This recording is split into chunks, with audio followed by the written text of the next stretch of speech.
Ladies and gentlemen, welcome to It's Rainmaking Time. This is Kim Greenhouse, and we have now come to the time to talk to an internationally acclaimed researcher, author, and leading authority on natural, non-toxic alternative therapies.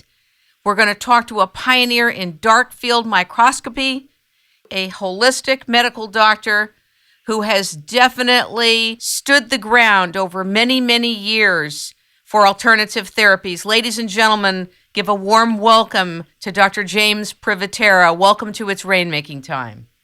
Hi. Thank you for being here. Yes, there's a lot to talk about. I started practicing medicine back in 1967 and noticed that a lot of people were not doing much nutritionally. And so the journals were talking about magnesium and zinc and its use in, for example, magnesium for fatigue and heart problems, and zinc for immunity. And then I noticed there was a product called potassium magnesium aspartate put out by a company called Wyeth, W-Y-E-T-H, but they were going to quit making it because it was only a minor product in their line. Well, it turns out this patient said it gave him a lot of energy, but I said, gee, that's too bad. Maybe we need to find you a similar product. And I said, I don't know where to do that, though. He says, oh, probably in a health food store. So that was my first entrance into a health food store, which happened to be 1968-9 era. Okay? And so I was an intern, and that was in Seattle, Washington. So that started me on the whole nutrition avenue.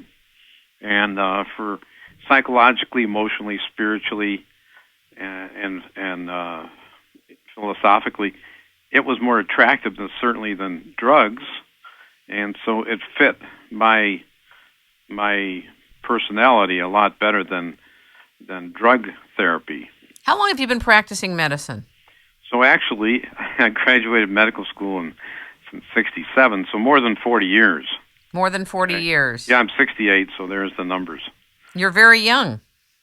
Well, thanks. You're a young 68. I'm going to be 69 next month. I played tennis last night, and I take a lot of supplements, as you know, and I believe in all these beautiful supplements. Do you believe or do you see evidence of what you're taking, or both? Well, both. So you see evidence, you try, you read research, you try things, and then you see them work, then you believe in them. I think it's that kind of thing, pattern, if you will. And I would hope that all the people in holistic medicine are basically thinking the same way. Like, for example, high blood pressure. Well, there's a lot of research on potassium and magnesium, so that product, we have changed that particular product I mentioned from potassium magnesium aspartate to potassium magnesium citrate, which is much more highly absorbable and very good for blood pressure. In fact, a gardener, of a neighbor, he had high blood pressure, so I just handed him a bottle of potassium magnesium from my tennis bag, and sure enough, it worked beautifully for his blood pressure. So he comes in and just buys a bottle of potassium magnesium citrate, and he's not a patient even, because it's not a drug. You don't have to be a patient. You can get it at any health food store too. So that's kind of an interesting aside. So yes, I see everything, blood pressure problems and a lot of cancer, and that got me into trouble, as you know. Let's talk about that. I want the public to know that you went to jail for doing an alternative therapy that was working. Share about that. Sure. And the cancer powers to be in California, where the problem started, is the Cancer Commission of 1953 or so found out that Laetrile, or B17 amygdalin, or nitrosides, they have four names, increase weight, appetite, mood, and decrease pain in patients with cancer. So wouldn't that be something you'd want to do? Absolutely. Right, but it was not approved for the treatment of cancer, see? But it's okay for increasing weight, appetite, mood, and decreasing pain. Well, that's very much of a a line, isn't it? A vague line. So if you give a patient this material to do those things that the Cancer Commission says it does, the Cancer Commission of California back in the early 50s, then they could turn around and they had a little statute, 1707.1, that said that you can't use unapproved substances in the treatment of cancer. And so that was a misdemeanor to use unapproved substances in the treatment of cancer. However, if you conspire with somebody else to commit a misdemeanor in the state of California, then it's a felony. How is that? And what does conspiring mean in that context of treating a patient? Well, for example, somebody in the health food store or somebody else who was in the loop, more or less. In other words, I bought injectable Laetrile. Somebody sold it in Mexico to this guy in San Diego who sold it to me. It came from Germany, 2 grams of Chemdolin. So that was a conspiracy, don't you know? See?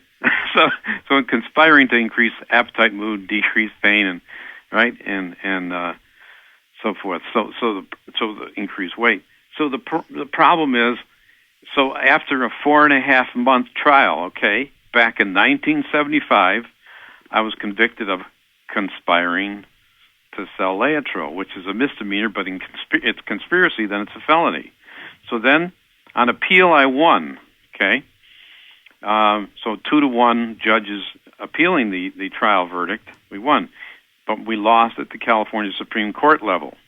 However, Judge Rose Bird ruled in our favor, okay, because she had breast cancer. And she believed in alternative stuff. Isn't this funny? It's wild. It shows you how screwy the world is. So the upshot is, I went to jail for, actually, it was a 6-month sentence, but it turned out to be commuted to 55 days because the governor talked to the judge. Okay? The governor was Brown, and he eventually gave me a pardon. Okay, this is many years ago. This is Jerry Brown we're talking about, who's now trying to run for governor again. So that's the only reason I'm able to practice medicine, because I was convicted of a felony, and I was pardoned, got a full and complete pardon from Jerry Brown. What was it like going to jail, seriously? Well, jail was, it started off with a little county jail stuff in San Diego, then wound up in building roads in Alpine, which is east of San Diego. And that was like 2 months practically. But as my lawyer at the time, I said, well, if I had to spend 2 months in jail for every 5 years of doing holistic medicine, it'd be worth it. That's extraordinary. Well, thanks, but that's the way I felt, and I still do think it's worth it. And I've had some big medical board problems too. However, never had a hearing because we always proved our case basically before the hearing. So I've never really had a hearing before the medical board. So anyway, that's that chapter. Can you just share with everybody, what is the Hippocratic Oath? Basically says, do no harm. Okay, that's the basic essence of the Hippocratic Oath. First, do no harm. Okay, primum non nocere in Latin. First, do no harm. So there's no harm to do these nutritional things, but what you have, and it's kind of obvious, especially nowadays, with all the drug ads on TV and all the, if you know anything about Codex Alimentarius and this, we're doing an entire show on Codex Alimentarius. Share with the audiences basically what it is. Well, it's rules that come basically out of their international rules. Basically, come out of Germany to make everything standard. The problem is there's no, like an apple in Germany is going to be different than an apple here, or an apple in the state of Washington is going to be different than an apple in California. So those elements that are in there, let's say so much potassium, magnesium, whatever, like fiber, are going to be different in each apple. Well, that's the same way of batches of herbs. But if you standardize herbs, which costs more for a little vendor to make sure that the same amount of green tea extract is in one pill.